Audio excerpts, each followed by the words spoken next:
unfiltered discussions, unexpected guests. No topic is off limits, from sex and relationships to the human condition, personal anxieties, and so much more. The only talk show of its kind in the world. This is The Last Show with David Cooper.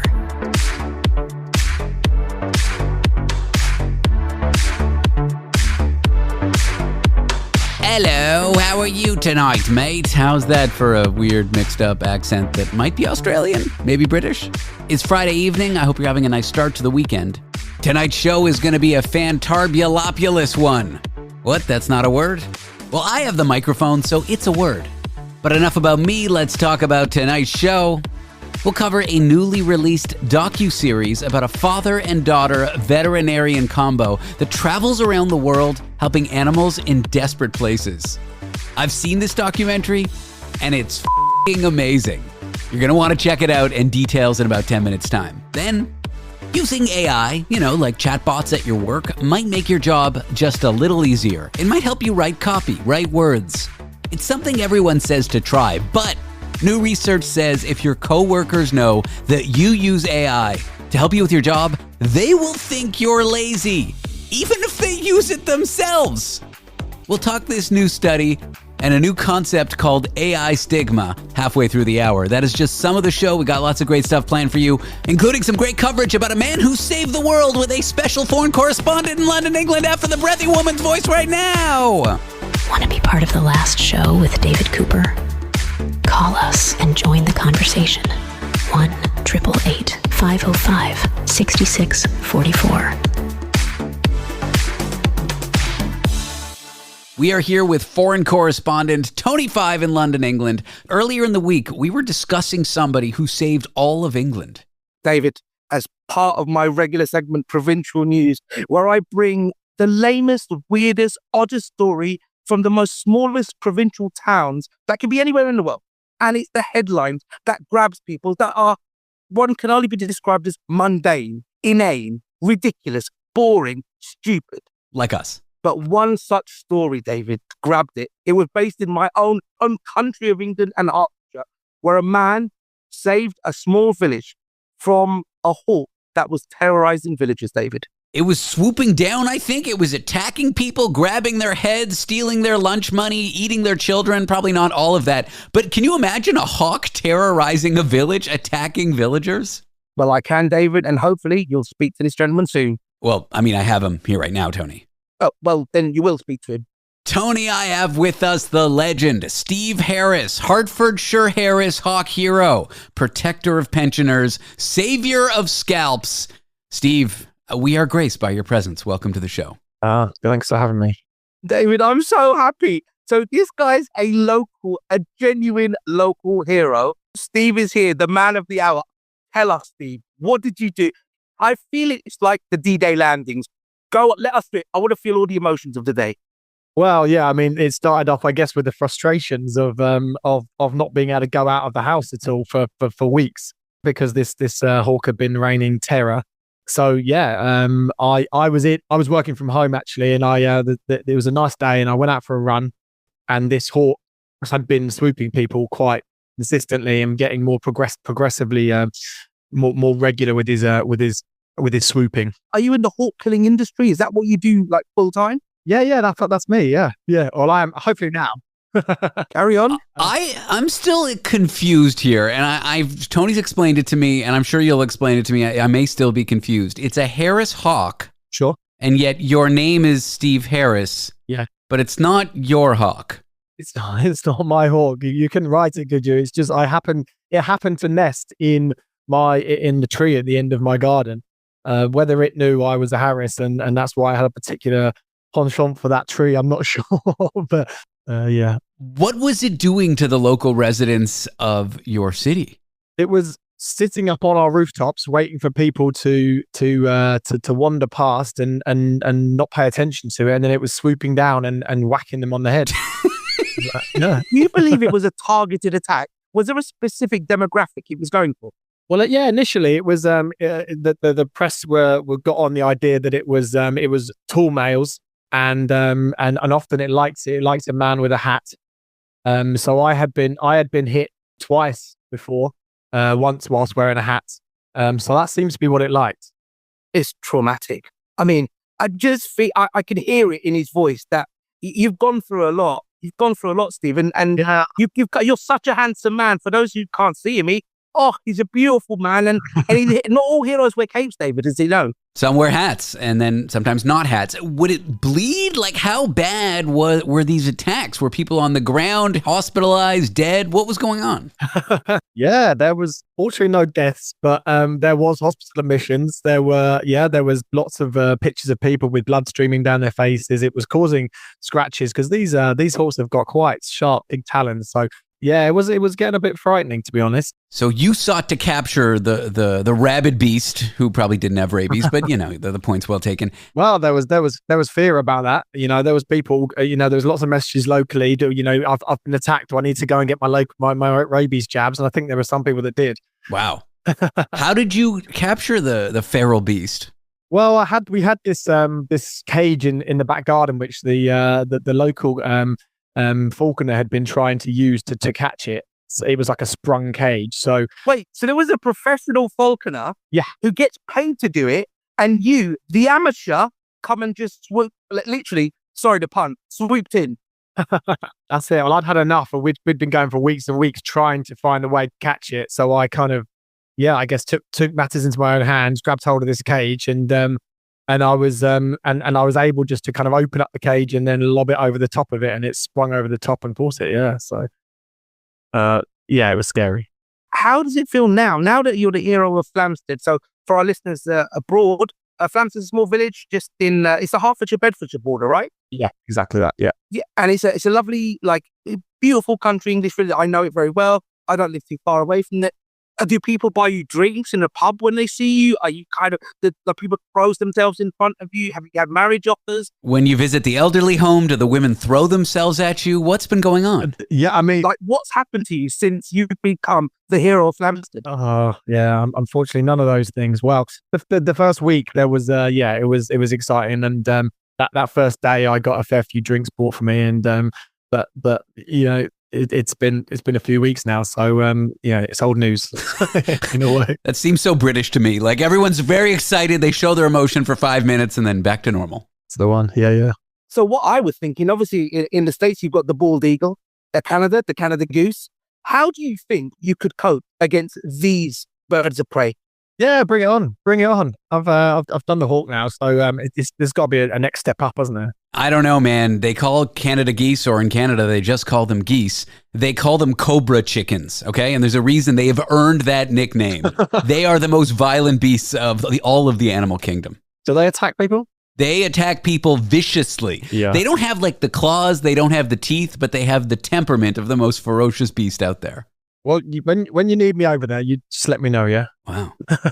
Hey, David, I'll fund that. I'll fund that expedition. I'll fund that outside broadcast of Steve fighting a Canada Goose. I'll do it. So just walk me through this again. Your name is Steve Harris. It's a Harris's hawk, and there's no relation. No relation. I still don't understand. But it was on your property. It was on my property, yeah. I'm confused. You see, Steve, the skeptic in me would say you paid for that hawk to come in, cause the problem. Wow. Because obviously you've got the same surname, and then claimed all the fame. Well, yeah. You'll never know. What say you to your critics? Mostly it's just Tony. It's just me, yeah. There's no way I can prove it. But yeah, maybe I did.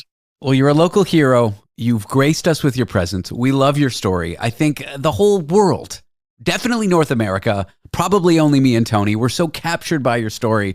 And it's just a great pleasure being with one of the great legends of hawk defense. I would hope we could catch up soon and maybe find out what other birds you've taken over. Okay? Yeah, I look forward to that. Yeah. Steve, thanks for doing the show. Thank you. Cheers.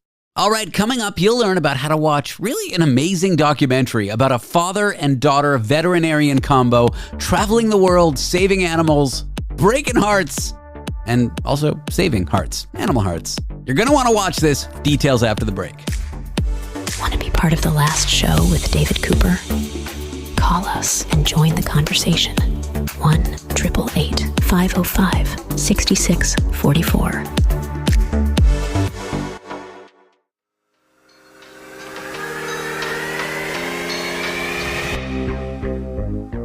broadcasting from the intersection of chaos and more chaos. The Last Show with David Cooper.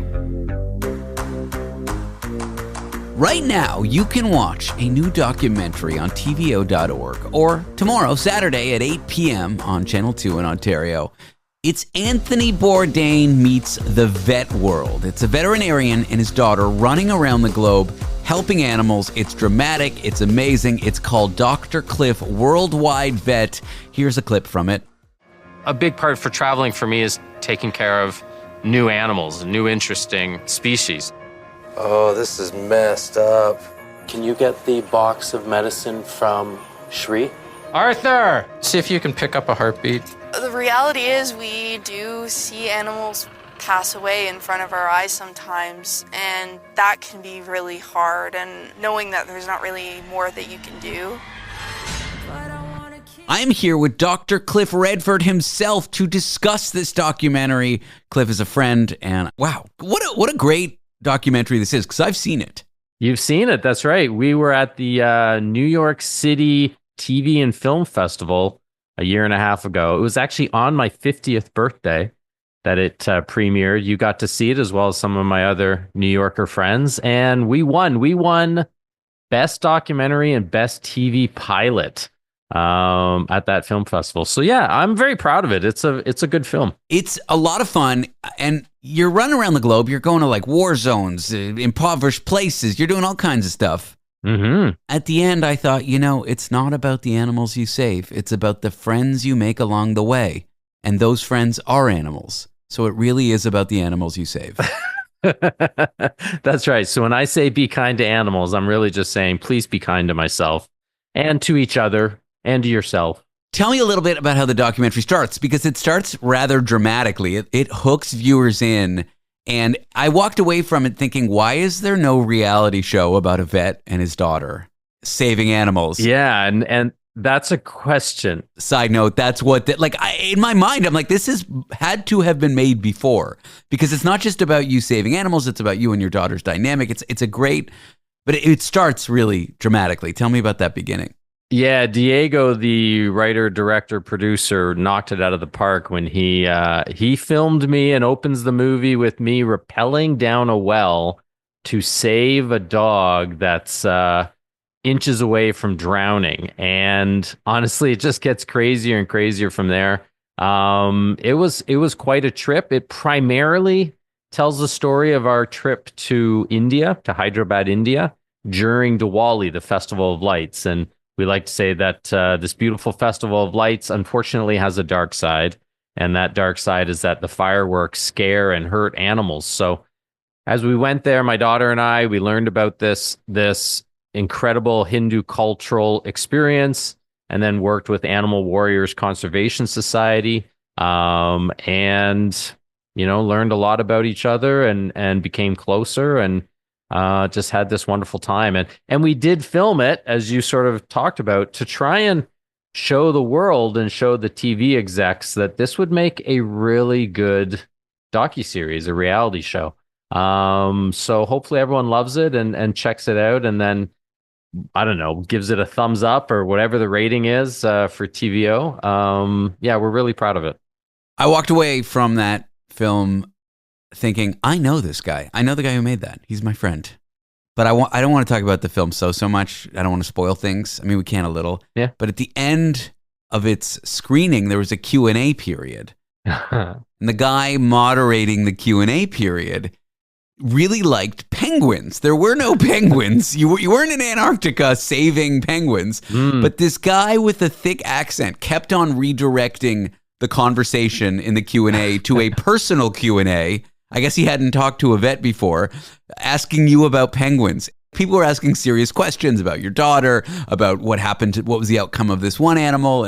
And then intermittently, the Q&A monitor, the host of it, kept on bringing up penguins, like out of nowhere. He would not drop the penguins. And me and my friend Hannah and my girlfriend Miranda, I don't know why I'm naming them, but we were in the audience like dying. Like there'd be a serious question. I mean, animals are at the brink of death in your documentary, and it's a cliffhanger. I was on the edge of my seat. These serious, compelling questions, and you would answer them, and we would all want to know the answer. And then it would come back to the penguins. And every time the guy said penguin, we were in the audience dying. It was one of the most amazing Q&As I've ever been to in my life. Yeah, and he was not only the moderator, but he was one of the judges for the film festival. So I had to kind of humor him and let it go on. And he just kept on saying, "But what about the penguins? The penguins? What about the penguins?" It was so absurd because your documentary is so serious and like moving, and then it was just like he wanted to know how they mate for life and how they lay eggs and what they do and how they swim and who their predators are. It was all too much for me. Just thinking about it, I'm dying. He really wanted me to go to Antarctica and save and rescue the penguins. What about the penguins? You may have only won that film festival on the promise that the next version, like, episode 2 of the documentary would be about penguins. Yeah, I think so. He was definitely enjoying his wine a little bit early, his vino a bit early. I love the guy, Tony. You know what? His was sort of like the biggest to date at that point film festival that we were at. So we were very excited that not only were we invited, but that we won an award. And you know what? What about the penguins? What about the penguins? I don't mean to trash the organizer. He was a great moderator, and he just was really curious about penguins, and that's fine. Honestly, you gave good answers about penguins, and it was like such good comedic relief because your documentary. Is this a spoiler? Like, it doesn't always end well. Like, you're trying to help animals on the brink of death. Not every scene in that documentary is happy, No, it's definitely not a spoiler. I want people to realize this is real. There are tears from me and from Emily and from other people That's your daughter. In the film, and sometimes tears of joy, sometimes tears of sadness. We need people to realize that animals and people that save them need help. And yeah, it's emotional. And I think because there's sadness, the occasional sadness, it makes the joy even more joyful. So it's not a spoiler alert at all. It does. There are moments in the film that are touching because you save animals that really don't seem like they're going to make it. And I also think another important part of your film is that there are penguins, and penguins are amazing creatures. And while penguins aren't in your film, they are animals, and it is relevant to your film. They got a place in our heart for sure. It is called Dr. Cliff Worldwide Vet. People can see it on tvo.org now. They can see it on Channel 2 in Ontario tomorrow night at 8 p.m. Eastern. I sold your film before the interview was actually over, like a pro. We've got about another minute, Cliff, and so I do have a question for you. Beauty. What about the penguins? What about the penguins? What about the penguins? I feel bad. This guy, you were in this guy's film festival. He was a judge. He's a good guy. He's a bright guy.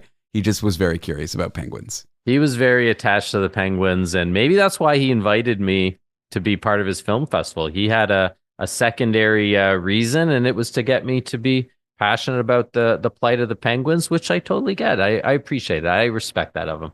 For those who are going to watch it or are curious about it, the dynamic between your daughter is just like so moving. I got to say, how do you even like your...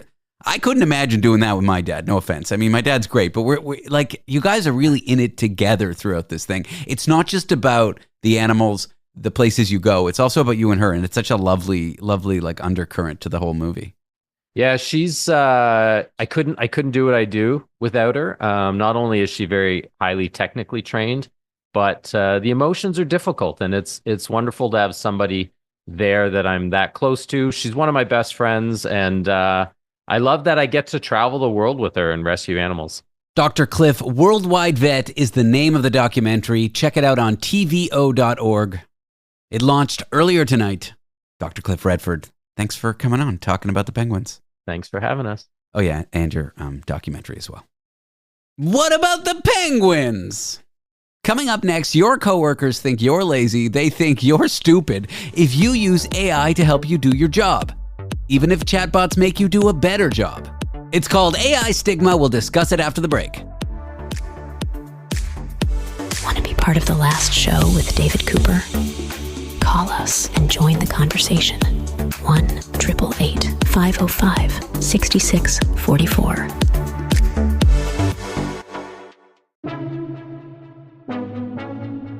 The show that makes you laugh, think, and occasionally uncomfortable. The Last Show with David Cooper.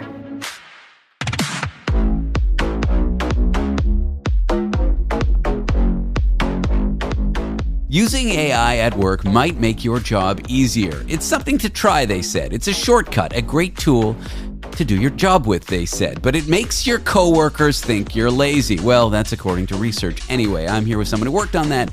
She's a management and organizations researcher at Duke University. Her name is Jessica Reif. Jess, thanks for joining me today. Thanks so much for having me, David. Really appreciate it. Do employees who use AI experience a worsened sense of workplace belonging through digital delegation? That is the first AI-generated question I have for you. It makes no sense. Yeah, that's a great question, and one that my research admittedly can't answer about belonging specifically. But what our research does find is that when you know very little about a person, if one of the things you happen to know is that they're using AI, people tend to think a little bit less of that person in terms of their motivation, their competence, their diligence. So knowing very little about an individual, people tend to exhibit a bias against people who use AI. You just took my non sequitur question and gave a reasonable answer, and I love that. Let's talk about the study. What inspired you to look into how people judge others based on their AI use at work? Yeah, that's a great question. So ChatGPT took the world by storm in late 2022. I'm sure many listeners will be familiar with it, but in case you're not, the way that it works is people essentially can enter a question or a prompt into a tool, and the tool, ChatGPT, Gemini, or other generative AI tools will write a long form response. They can write code, they can generate images, they can write paragraphs of text. So it's really sort of this very, very capable tool that surpasses what most of us are familiar with in terms of workplace technologies. So I was super excited about this from the perspective of somebody that is interested in workplace tech. But what I realized in talking to people in organizations, a lot of people were a bit hesitant to use it because it's a little bit less clear what their role is, what the role is of their expertise and their competence and their motivation when they're using these tools because they are so powerful. And of course, there have been a lot of industry studies that have come out saying that people are afraid to disclose their use of AI for fear that they're going to be seen as lazy. So I really wanted to just unpack how this AI bias compares to biases against people who get help from other tools in the workplace. So that's exactly what my co-authors, Rick Larrick and Jack Solo here at Duke and I did. We all heard about a backlash in real offices against AI users. When you started looking into it, is that what you found?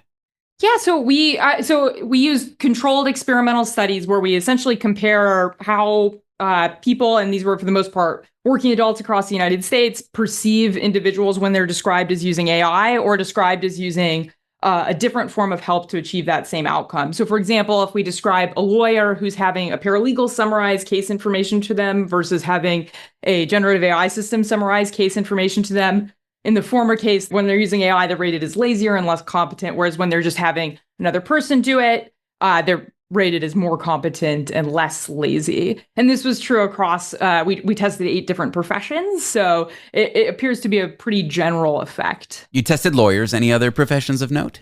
Yeah, so I mean, we tested lawyers, teachers, accountants, software developers, salespeople. There were 8 total, and we always compared it against another form of help that was used to achieve the exact same outcome. So for example, if it's a developer using generative AI to produce code for them or to come up with a technical solution versus using something like a developer blog like Stack Overflow to come up with that same technical solution. So we always compared situations where the help that was being provided was the same from either source. And we only see this penalty for generative AI.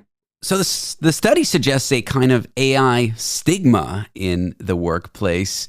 Is this similar to how people once viewed, calculators or early adopters of computers? I'm curious, in history, when new technology sought to transform the workplace, did people see those who used it as lazy as well?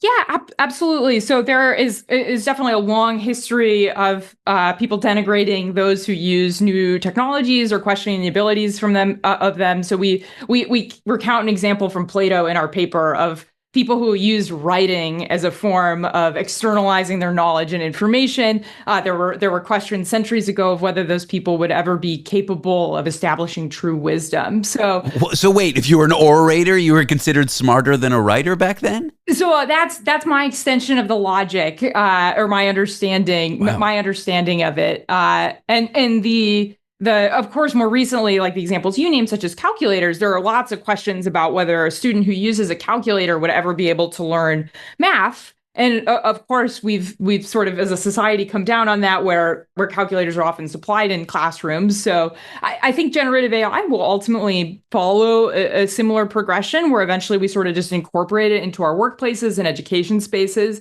But for now, there's sort of this tension in when we are using generative AI, what is it replacing in terms of effort and ability for the human? There's this odd, like, negative feedback loop where if you use it and disclose it, you're going to be judged. But the more people that use it and disclose it, the quicker it's going to become normalized and not stigmatized. So, like, I wouldn't want to be the sacrificial lamb to admit to my coworkers that I generated a legal report using ChatGPT, or at least it assisted me. But the more people that do that, the quicker we're going to get into a state where, like we are with calculators, no one would bat an eyelash. That's right. That's right. And it would probably strike you as quite unusual if you were working with an accountant, for example, who was not using any form of calculator or spreadsheet technology. You'd be like, oh my goodness, what am I paying for? So at some point we think that, or I think, and this is of course extending beyond our research, but that AI tools will become an expected part of workplace activity. And hopefully at that point, this social evaluation penalty will diminish. But right now we're in this gray area where there's a lot more ambiguity around how it's going to be perceived. Wow. I feel like people should disclose more. Was there a particular result in your study that surprised you or challenged your own assumptions going in? Yeah, so this one isn't necessarily one that challenged my assumptions, but this was one that I was glad to see, which was that the individuals who use AI themselves more frequently show an attenuated penalty. So they are not penalizing people in the same way that somebody who never uses AI is judging them for using it. So as everyone in the world perhaps starts to integrate AI more into their jobs, we'll hopefully see less of this penalty in the future, or at least that's sort of the trend that our data would project. And then I think the piece that I would say was the most personally surprising was just how difficult it was to sort of turn this bias off. We couldn't really find any strong what we call in academia moderating variables, where under certain circumstances this relationship doesn't hold. So really, unless we told people directly that AI was extremely useful for the task that the individual was performing, there was a penalty for using it. Wow. And that's even amongst those who used it themselves. The ones who used it themselves show a much more attenuated penalty, but it's really only in that high AI use category. So these are the people who are using it in their daily workflows. If someone wanted to use AI at work without, like, I don't know, triggering these negative impressions of them, is doing it in secret a good option? Like, what do you recommend? Like, imagine I'm a lawyer right now and I need to summarize something and my paralegal's on their day off.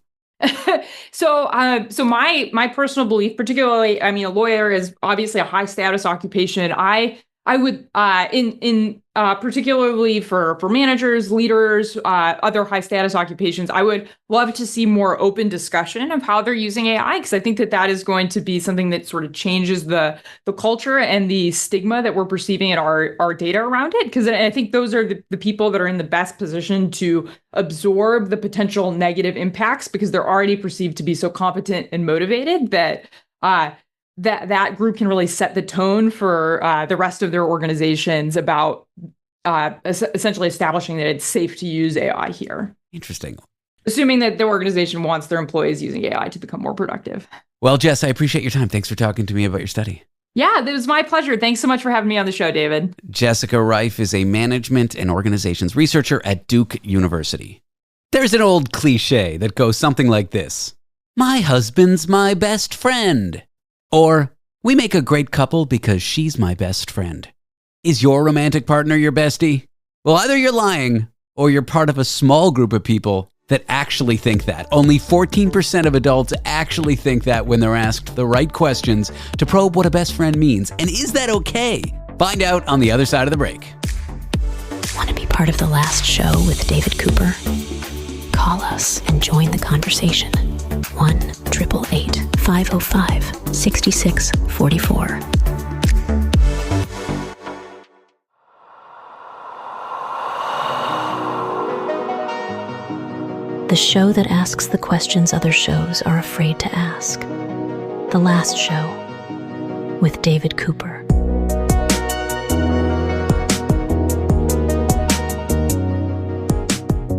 Is your romantic partner your best friend? Actually, well, you're either lying or you're one of only 14% of people that say their partner is their bestie, which raises the following question for me. Are the rest of us just doing it wrong? Or have we just been sold a Hallmark card myth that you're supposed to be with your BFF? I am joined by Dr. Natalie Pennington, who is a communication studies professor at Colorado State University, to discuss this. She did a little research here. Natalie, welcome to the show. Hi, thanks for having me. I am shocked by this number because it feels like age-old wisdom. Oh, your partner's supposed to be your best friend. But when you actually ask people, 14% said that. That's not a high number. It's not a high number. And I'm going to put you on the spot, David. Is your partner your best friend? Miranda, she's certainly my enemy sometimes. Yes, she is. Yeah. And so I think when we ask people directly, the chances that they're like, oh, yeah, of course. Because what if Miranda's listening and Miranda's like, David didn't say?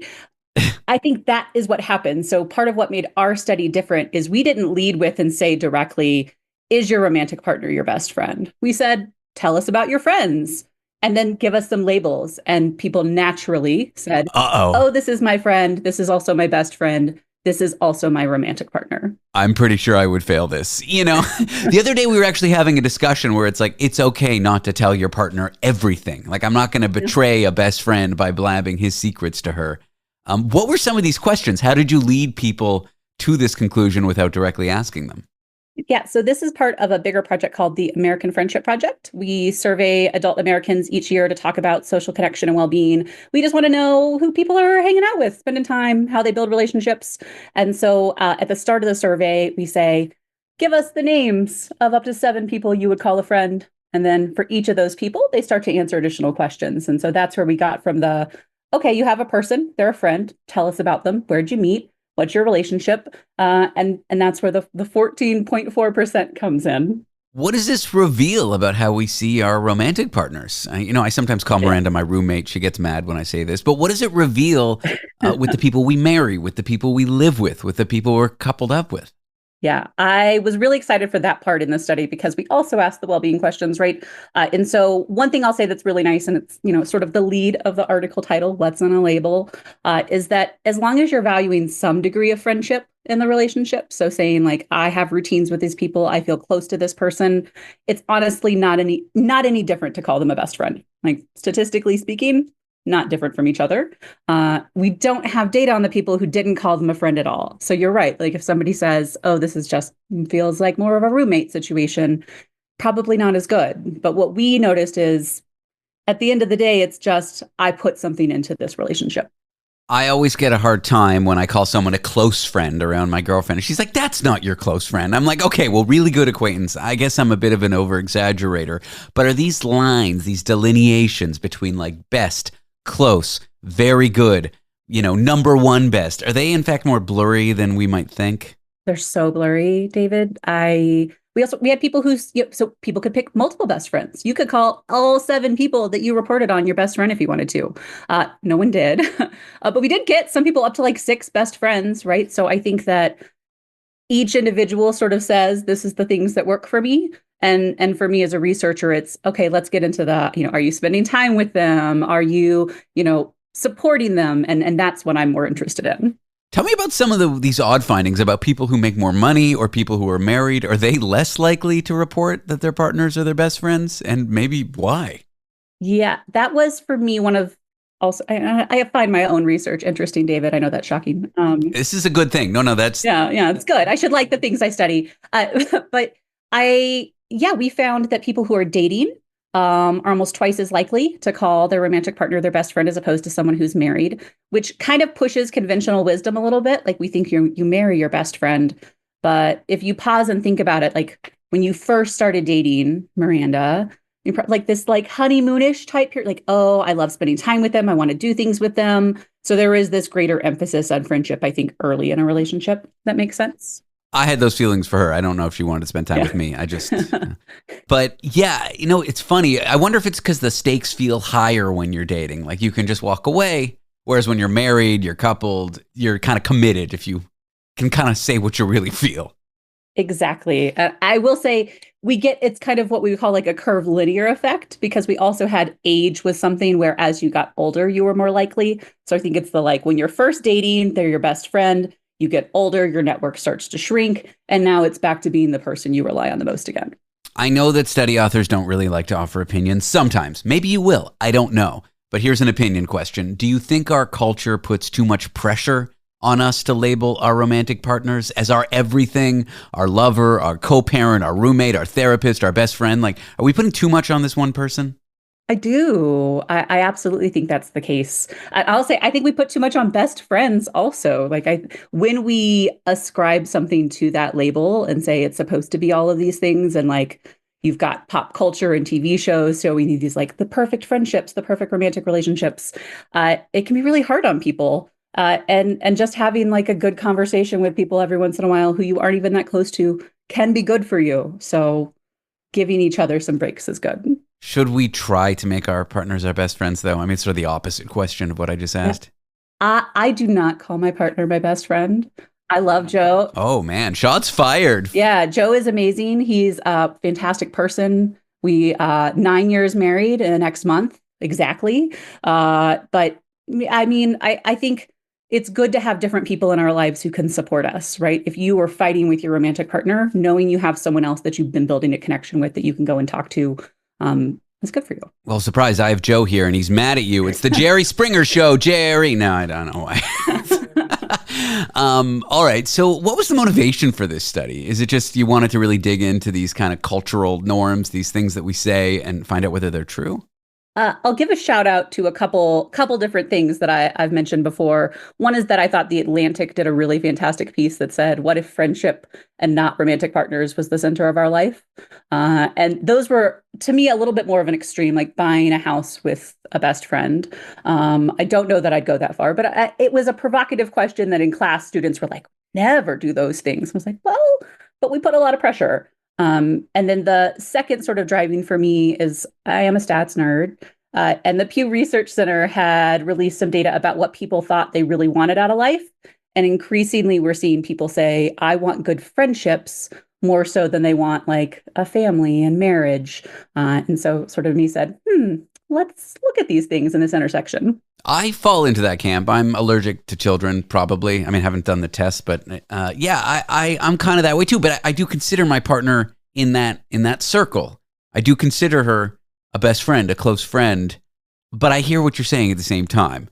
I like the circle comment though, right? It doesn't have to be a single person. And that's all I'm advocating for is when we put pressure on one person and one person only to be all the things, it's really hard on that person to live up to that and really hard for you if you ever need something from anyone else. And it's a cultural narrative that I don't think all of us stop to think about. And so we just think it's this default and we need to examine it. And maybe it does work for some people. Maybe there are couples out there who want no friends but each other, but we should all be making that decision by thinking about it and finding out what really works for us and makes us happy.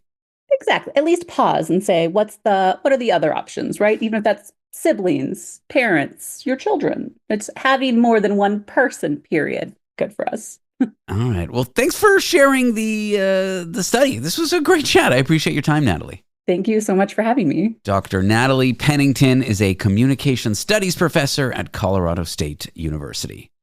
After the break, the latest from the technology industry. On a little time of the week we call It's Time for Technology Time. I love redundancy. It's redundant. We'll cover a brand new countertop robot that promises to cook every meal for you. Is it all hype? Does it work? Is it affordable? And will it be cooking your next chicken piccata? Find out in a few moments on It's Time for Technology Time. Because the time is going to be in just a little bit of time. We'll be back. Want to be part of the last show with David Cooper? Call us and join the conversation. 1-888-505-6644. The Last Show with David Cooper. Procrastinate your life away with us.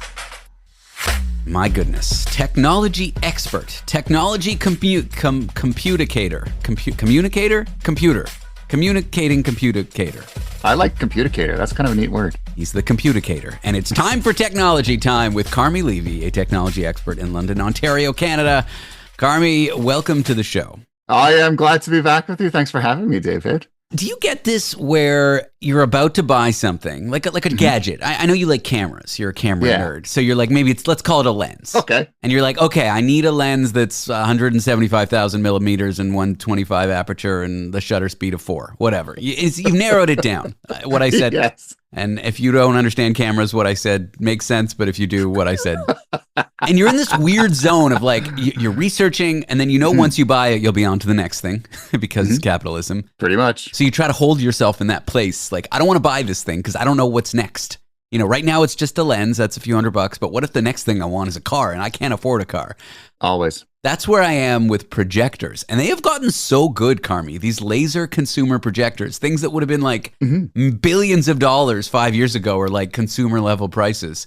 I don't know why I tell you this. Just projectors have gotten good. Are you aware of this as a technology expert?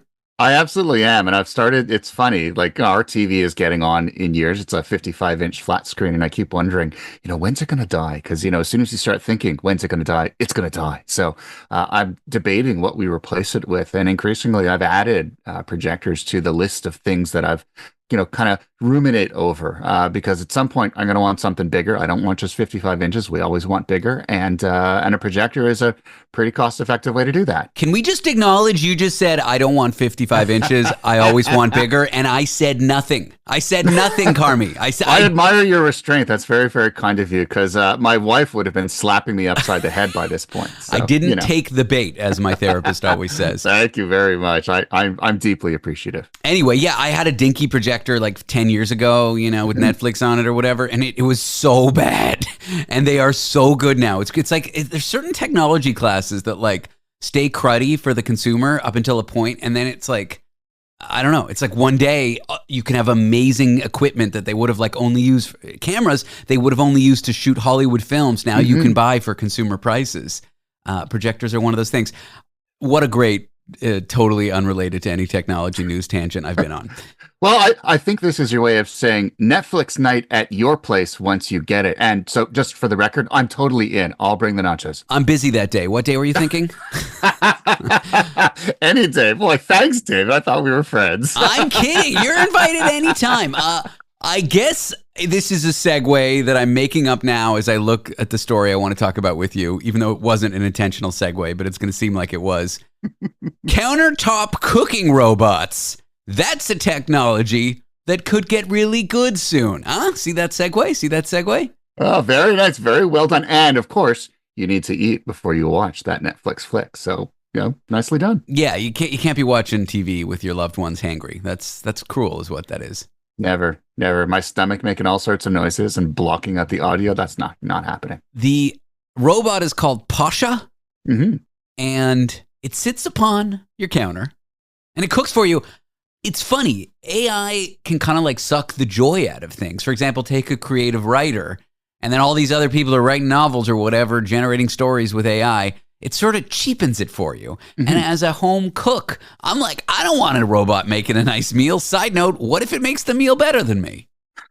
Well, it also depends on where you fall on the cooking skills spectrum, right? Sure. Some people are, my wife is a virtuoso in the kitchen. She could have been a chef if she didn't decide to become a teacher. She's that good. And she loves cooking for people and her kitchen is her domain. Whereas I'm like, well, I'll make something so that I don't starve myself to death, but it isn't something that I truly enjoy or that I'm particularly good at. I have a few dishes that I make, but really I wouldn't say I'm good. So if technology can accelerate the process, instead of it taking an hour for me to prepare dinner that I really don't want to spend an hour on, if it reduces that to, 20 minutes or so, then I'm down for that. If it helps the process and keeps me from starving and lets me get back to my day, for us not so great chefs, then maybe it's worth trying. I don't care if the robot does it better than me. I just want to get back to my life. And maybe, and see how I'm weaving in that non sequitur story that I was telling earlier. You're a good weaver. Yeah, it's good weaving. Maybe this app is overpriced, and this robot is overpriced, and it's like my projector of 10 years ago, really dinky and bad. But in the next 15 years, people who don't have time, people who want nutritious meals but don't know how to cook them, hopefully it can make nutritious food more accessible to people who either don't have the time, don't have the skills, whatever, and are just going to like order in or just eat some junk that they grab out of the freezer and throw in the microwave. This robot, if you look at it, is certainly not there yet. But like this could be a future where we're going. I think it will be. And I think that's the thing. We have to figure out what that future looks like. And it's pretty safe to say that version 1.0 of any new category of consumer product is always just, frankly, it's going to suck. It's going to be way overpriced. It's going to barely do the job. It's going to take a lot of fidgeting. It's going to be really finicky. You're going to have to really play with it. The results aren't going to be so great. But I think we're starting to see startups like Pasha and others come up with the future of kitchen preparation robotics, autonomous devices for the kitchen, and that the only way they're going to refine them into something that is really worth the money is by getting working versions, version 1, version 2, whatever, out there into the real world, and they're getting feedback from their people who use it. And that's, reading the marketing materials for this device. It's pretty clear that the founder, that's exactly what he's doing. He's selling them in batches, and he's already sold a bunch. They sold out the first wave. They're already doing pre-sales for the second version, and that he moved to the US specifically to get feedback from the community of users who have bought these things, and he'll use that as he engineers the next version and the versions after that. That's iterative development. It works in software. It certainly works in consumer product hardware as well. And I'm not an early adopter. I'm not willing to be that beta tester for this, but there are plenty of other people who are. And I'm figuring that by the time he gets to version 5, 6, or 7, maybe the price will be a little bit less than the $1,750 US that it is now. And maybe it'll be a little bit better than essentially a glorified coffee machine for food. But you know what? We're heading in the right direction. This is definitely something I'd love to watch. I'll make room on my kitchen counter for a future version of this. Early adopters, first generation products, always not the best for consumers, always very expensive, except for the Commodore 64, which I still run this show off. This show is all Commodore 64. You and Sprite graphics, very impressive. I love me some Sprite. Let's move to the Pope. We talked about him last week, Pope Leo the 14th. He's the next AI Pope?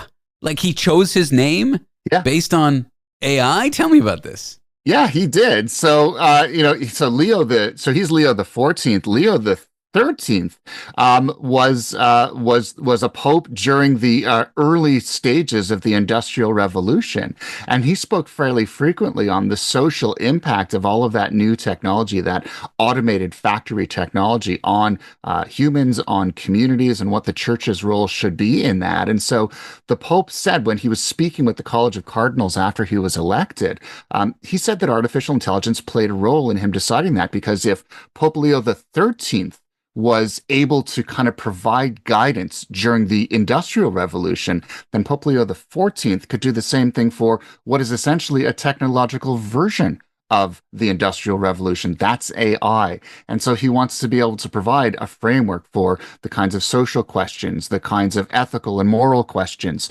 What is truth? What are the technology's limitations? How do we stop false narratives from taking over global dialogue? And he's really in tune with that. Remember, this is a guy, he is really our first digital pope. And he's played online games. He's familiar with technology. He had a social media presence.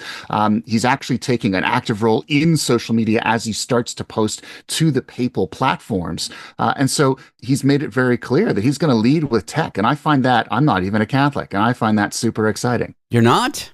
I'm not. Name like Levy, nose like mine. Imagine that. Well, our first AI Pope, he was spotted at a Dodgers game. He's using technology. This is a Pope for a modern time. When we come back, speaking of AI, when we come back, we'll discuss one company that thought they were cutting edge. They got rid of humans because they went all in on AI, thinking it would help with their workforce. What are they doing? Trying to hire humans back. We'll be back with Carmi Levy. It's time for technology time. We'll continue in just a little bit of time. Want to be Part of The Last Show with David Cooper? Call us and join the conversation. 1-888-505-6644. Broadcasting intimate details and useless information from an undisclosed location in New York City. The Last Show with David Cooper. Technology impresario, technology expert extraordinaire, Carmi Levy is here to help us navigate tumultuous digital times. It's time for technology time, and those times that we are discussing are now. Carmi, welcome in. Welcome back, or thank you for having me back. I guess now is indeed the time. I used to work in the tech sector before, as my mother tells the story, I decided I hated money and went into media. That's her version, and to be honest, she's not altogether wrong, not important. Thanks, Mom. I left the industry at the end of 2020. My idea of how that industry functions, it's all milk and honey. You know, jobs are everywhere, everyone's hiring, everything's easy. My girlfriend still works in that industry, and she says times are increasingly rough out there, and there is a real fear amongst tech sector workers, and honestly, workers outside of the tech sector, that AI will come for their jobs. A CEO at a company called Klarna put their money where their mouth was. They laid people off and went all in on AI, didn't they? They did. They, in fact, and they were really obvious about it. A couple of years ago, they essentially said they wanted to be the favorite guinea pig of OpenAI. OpenAI, of course, being the company that brought us ChatGPT. He froze hiring. He very publicly stated that it was his goal to replace as many humans in their jobs with AI as possible. And last year, he was bragging about how many people he cut. They literally got rid of about half of their employees and replaced them with chatbots. And now apparently he's having a bit of a change of heart. And what is the CEO of Klarna's last name? Pronounce it properly. So his name is Sebastian Siemiatkowski, and that was pretty good. And I'm pretty sure I botched that. But and Klarna is that service that, you know, when you go to buy something, if it's really expensive, you can pay it in 4 easy payments. It's a pay later service. Look at you, 4 easy payments. You sound like a 90s infomercial selling me a blender. I'll be on at 4 a.m. Tune in. And so now they're finding that when are payments hard? Like companies will take your money and they will make it easy. 4 difficult payments. So of course, this kind of company, of course, needs customer service. That's really its business. And they had hundreds of people who they were staffing the phone lines whenever people had a question. They could call in or they could chat with them online.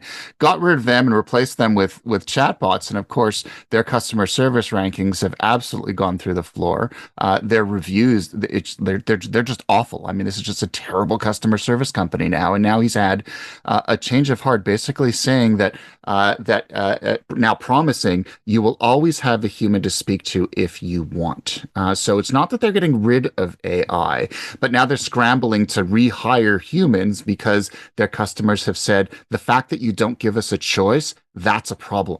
And so it's kind of like a balance, right? You need to incorporate some AI in order to be competitive in a market where all of your competitors are using the technology too. But if you go too far and you completely cut humans out of the loop, and especially if you're a customer-facing company like Klarna is, that's going to get you into trouble. And apparently they've issued a fairly significant mea culpa, and they are now looking for people to staff those jobs that they once thought AI could do on its own and clearly cannot. It's not that the robots aren't coming for your jobs. It's that the reports of them doing it now are a little bit over-exaggerated. They're highlighted by the media. There should be some healthy fear there.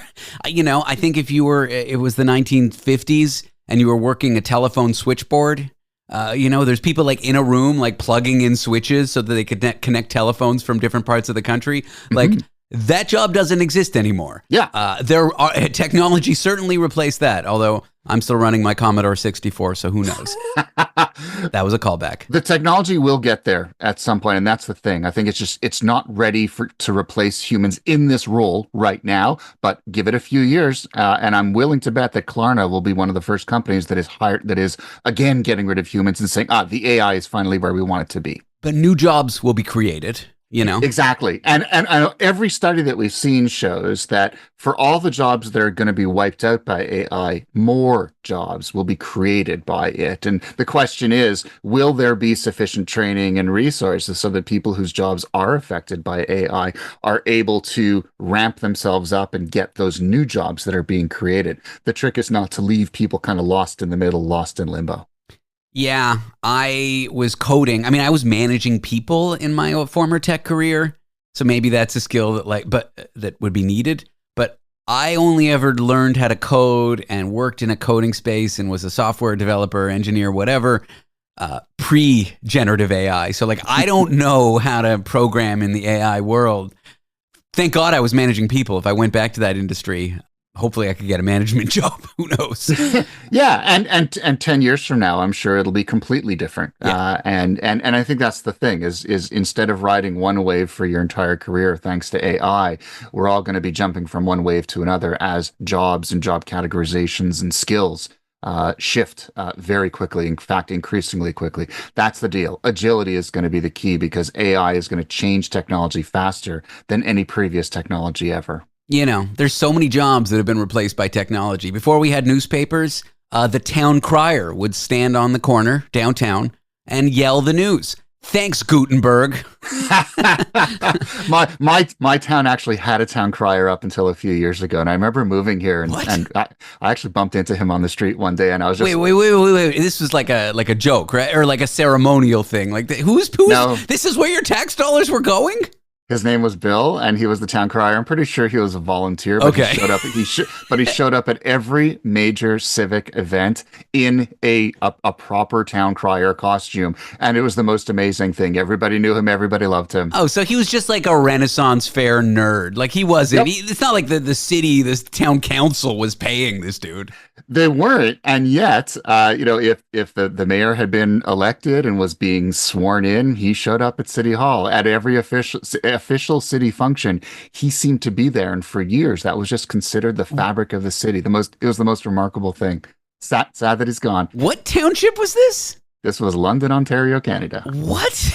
I gotta meet this guy. Is he dead? Is Bill around? Unfortunately, he passed away a few years back, so he's no longer with us. But every time his anniversary or his birthday comes up in Facebook, just swarms of friends just weigh in and, miss you, buddy. So, he clearly had an impact on the fabric of the city, essentially role playing a job that disappeared hundreds of years ago. Very cool. Wow. Okay, but the point is well taken. There's no milkmen anymore, the supermarket replaced that. No, there aren't. Or Eggman, yeah. I had an Eggman in my neighborhood when I was a kid. I didn't even know there was an Eggman. Yeah, I kind of loved it. Just, imagine I am the Eggman. Who's drinking so much milk and eating so many eggs they need it delivered every day? That's what I'm saying. Yeah, it's not very good for your heart. So yeah, probably not. So yeah, I think the future is jobs will be transformed. Like you could work in customer support. Like, for example, if you go on Amazon and you want to talk to someone, they give you the chatbot, and the chatbot can resolve things. It's like, want to start a return? I'll do it for you. Want a return label or want to bring it into a UPS store? I'll do it for you. Want to ask a question that's like commonly asked that's just in the Q&A and I need to like copy and paste the frequently asked questions directly for you? I'll do it for you. But if you if the chatbot's starting to ignore you or you're getting nowhere or they aren't helping you, boom, there you are talking to a customer support person. So like, it's not that these jobs are going away, they'll be transformed. And like people need to program these chatbots or interpret their results. Like new jobs will be created. Now, should there be healthy fear? Is your job one of those jobs that will be replaced? I don't know, but we're not quite there yet. And this company, Klarna, is a perfect example. Big time. And I think we just have to assume that no matter what job we have, there's always the potential for some kind of technology to either change the role completely in future or make it obsolete. That's just the way technology works. AI is no different than any other technology. Every week, I promise I'm going to generate a small conversation using a voice cloner of you and me to do an AI it's time for technology time. And I keep forgetting. And it will happen. I'm just not going to promise our listener, singular intended, that it's going to happen anytime soon. But it's on we're going to do it eventually. We'll get there. I know. Thanks for being here, buddy. Appreciate it, David. Carmi Levy is a tech expert based out of London, Ontario. Calling all ex-wives, or at least my ex-wife, because she believes strongly on this matter, but I digress. After the break, we will settle the age-old debate. Is it rude to put back your seat on an airplane? And if so, when and why? An etiquette expert will weigh in on this old dumpster fire up next. Want to be part of the last show with David Cooper? Call us and join the conversation. 1-888-505-6644. This is your nightly dose of chaos, confession, and questionable life choices. The Last Show with David Cooper.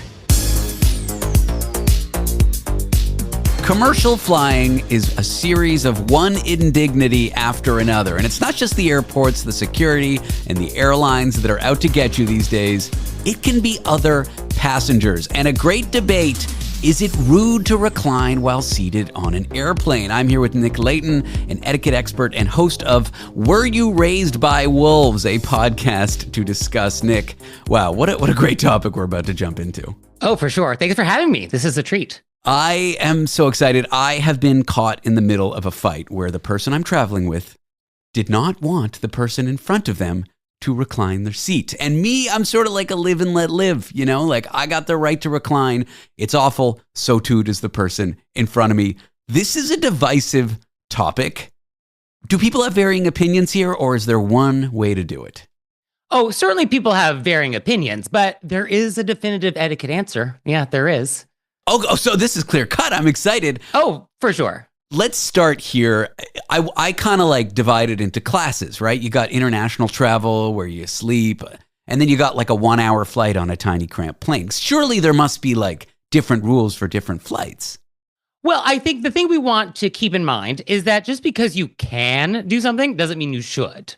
And etiquette does not operate in the world of should or can. It like at a coffee shop, you can slam the door in my face. Yeah, you can. There's no etiquette jail. So you could do that. But is that rude? Yeah, that's rude. So yes, you can recline your seat. The button is there. It does work. The airline does give it to you. But yeah, should you? And so that's where context matters. And etiquette is often about context. So yeah, there are some ground rules, and let's just talk about it. It's so funny when you say can and should. There's a great line from Jurassic Park where it's like, you could have created these dinosaurs, but should you have? And by creating them, they unleashed terror. And is that the analogy here? By reclining your seat, you can unleash terror.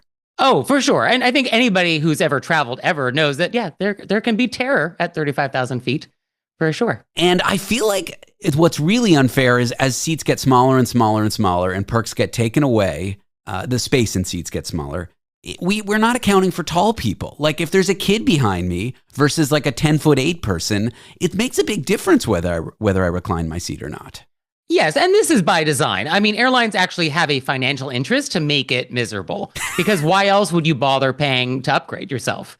Like, why would anybody want premium economy if it's not that much better?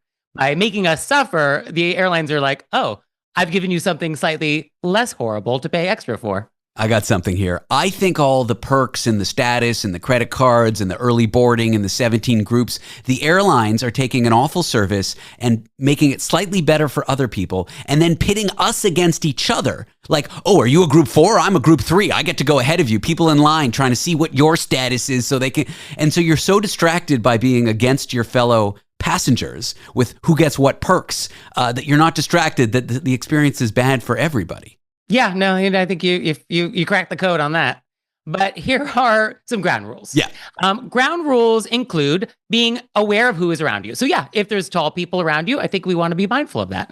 Like who is behind you? And what kind of inconvenience are we going to cause them? Now, etiquette is like poetry. You can break the rules when you know them, but at least know the rules. So if somebody's very tall behind you and you want to recline, okay, just know, yeah, that's a very tall person. You are reclining. You are changing their flight experience. You can do it, but just like be mindful that you're making a conscious decision to make their flight worse.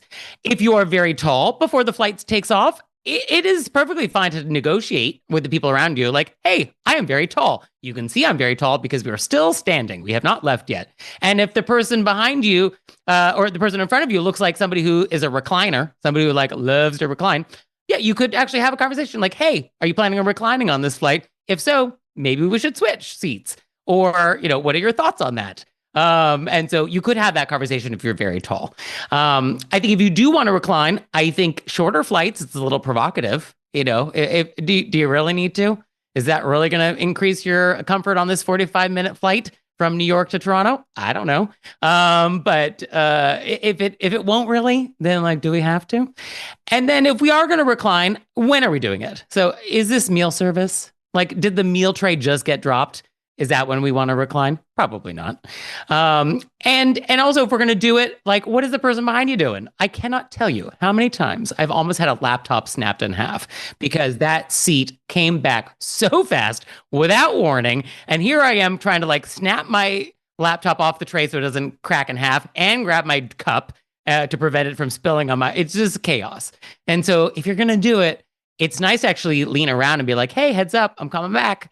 Or at the very least, go very slowly so that it's not jarring. Yeah, I was on a work trip once and my coworker beside me, his laptop screen got cracked. Fortunately, it was a work laptop, but if it had been his personal one, like, what the you-know-what? What about going overseas, like flying from, I don't know, Australia to Mongolia? Like, there's like these 27-hour flights now. Where it was some flights where you get 2 sleeps, Jokes aside, there are 15-hour flights. I've been on one. That's like a 2-sleep flight. Surely you must be able to recline then. Yeah, no, you're allowed to recline. Reclining is fine. You can do it. A long flight, absolutely. It is expected. And so that's fine. I think just when you do it, just try not to do it during mealtime. And when your seat goes back, do it slowly so you don't snap a laptop. That's fine. We're all on edge. We're packed in like sardines. The plane has turbulence. It's not a pleasant experience. The cabin's pressurized. Your mouth is dry. Flying is not fun. People who say it is are cuckoo bananas to me. I've been, like I said at the beginning of the interview, caught in the middle of a 2-passenger fight. What do you do when you recline and the person behind you either like pushes your seat back or gets belligerent? What do you do then? Well, this is tricky because for a lot of etiquette crimes like that, we often want to just leave the scene, which is like, oh, I don't need to be around this. I'm just going to exit. On an airplane, you do not have this luxury. And so you do need to make a decision whether or not engaging is actually going to be productive. So would a polite yet direct conversation with that person work? Hard to say. If you feel like it might make things worse or this person is not in a space to receive this information or receive this conversation, then I think we do want to appeal to a higher power. We want to loop in a flight attendant and be like, hey, I wanted to recline. This person was not thrilled with that. Why don't you weigh in? So I often like to subcontract, especially if I think something's going to escalate. That's my approach. Now, if you're the person who has big legs and you've got a kid in front of you or someone who's tiny and it's a 1-hour flight and they recline into you, do you say something? What do you like? You're the reverse. You're not the belligerent. You're the one who's had this reclination. Is that a word? You're the one who's had the seat pushed into you without a conversation and it's affecting your flight. Do you speak to the person? Do you ask them not to recline? How do you handle that? Well, it is, as you said earlier, their right to recline. So they can do it. But I guess if you have a real good reason why you're not wanting that to happen and you think your reason is sort of reasonable, I think you could give it a shot. You could say something along the lines of like, hey, would it be possible to not recline at the moment? You could ask in a nice, polite way. I would be prepared to take no for an answer, though. But I guess you could ask. Sure. So at a high level here, it's everyone's right to recline, but they really shouldn't be doing it without being polite about it. Is that the main takeaway here? Yeah. I mean, etiquette is about being mindful of people around you. Etiquette is just the idea that other people exist. And that when you're around other people, some rules apply. If you're at home alone, do whatever you want. If you want to eat spaghetti off the floor with your bare hands and nobody's there, have at it. Etiquette has no qualms with you. But once other people are around, some etiquette rules apply. So if you have a private jet and there's nobody else, do whatever you want. But etiquette does require you to behave in a certain way when other people are involved. And unfortunately, for commercial air travel, you will be dealing with other people. My private jet's in the shop, so I don't have that luxury right now. I live in a building in New York where the building bylaws do not prevent smoking, and my neighbors sometimes smoke, and I smell it. And I would have loved to have you on the show for free, unsolicited advice on that, but perhaps another time. You can listen to Nick Leighton on the Were You Raised by Wolves podcast. Nick is an etiquette expert. Nick, thank you for joining me.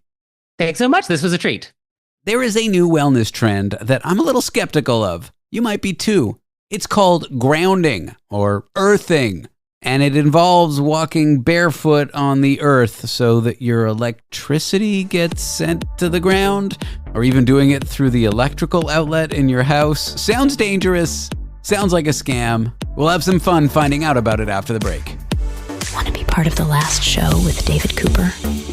Call us and join the conversation. 1-888-505-6644. Your nightly rebellion against predictable radio and podcasts. The Last Show with David Cooper.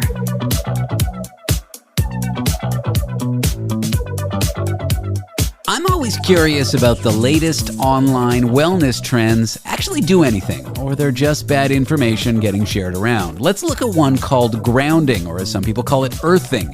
It involves walking bare feet, sometimes weird mats, and it's supposed to help with sleep. It's huge on TikTok. But is there any science behind it, or is this another case of influencers trying to sell us expensive junk? I am here with Dr. Dean Miller, a psychology lecturer at QC University in Australia. Dean, thanks for talking to me. No worries, David. Good to be here. Do you feel I have a grounding presence on you just being here? Absolutely. I'm very grounded at the moment here early morning in Australia. Yes. The answer is yes. I don't know what the question is. Okay, let's start here. What exactly is grounding? Why are people suddenly doing it? And what does it have to do with beds and yoga mats? And what? Tell me about it. Yeah, so my background is as a sleep scientist, and how this all came about was a conversation I had with a colleague here at the Australian Institute of Sport. So we work with some athletes that like to do grounding before they play their games, or their sport. They go out onto the ground with bare feet. And basically what it is making direct contact with nature, whether it's the grass, whether it's going for a walk on the beach. And I don't know if any of you listeners have ever felt that sort of calm feeling when you're directly touching the earth. That's pretty much what grounding or earthing is. So it's an attempt to just try to get in touch with that, and then it could help us before performing or sleep, or just make us more relaxed or something like that. Correct. Yeah, it's re-engaging with nature. But I guess advocates or people who might be hearing about this on TikTok might be hearing about sort of an electron exchange, because the human body is conductive. For example, when you get a static shock, you're trading electricity from an artificial surface. But the theory is when you're grounding to the earth, it allows our bodies to be in a more relaxed state by reducing sort of the body voltage. So, oh, interesting. So it's like an electrical grounding, like that third wire that you have in your wall that connects your electricity to the earth in case there's too much, power or something. It exchanges it with the earth. Well, exactly. You've preempted the TikTok craze in that grounding is becoming increasingly, well, counterintuitively, more indoors by using that grounding port. But isn't the wood in our house and like the concrete in our walls, isn't there free aren't we grounded when we just touch the floor of our homes? I know you're not a physicist, but it just seems all very silly to me. Yeah, I think the theory there is that the house, the floor, they're all connected to the electrical currents running through to bring us electricity. There's devices emitting different frequencies of electricity. So I think of the indoor environment is, and there were a few studies that we reviewed that actually looked at how they called it body voltage, but how much voltage was in the human body inside versus outside. There is some evidence that your body is at a higher voltage and therefore at a higher level of stress, is the theory, when you're indoors. Here I am wanting to call BS. Let's get into the science behind it. Forget about the mechanism. Does it work, and does it work any better than a placebo? So I'm going to give you the boring scientist answer, is that we don't know yet. And honestly, we started looking at this through a sleep lens. So myself and my colleague, Dr. Charlotte Gupta, we both are sleep scientists. Firstly, we looked at the science behind the sleep studies. So essentially, as you mentioned, the grounding port, I don't know what it's like in Canada. We have 3 prongs in our ports here in Australia. And I think it's like that around the whole world. I'll use an Australian word, mate. Yeah, but sometimes there's 2. Yeah, so here, so basically a sleeping sheet, a grounding sheet, for example, would use that port to keep your bed at a frequency, will basically simulate that electron exchange between the earth and yourself in your bed. Got it.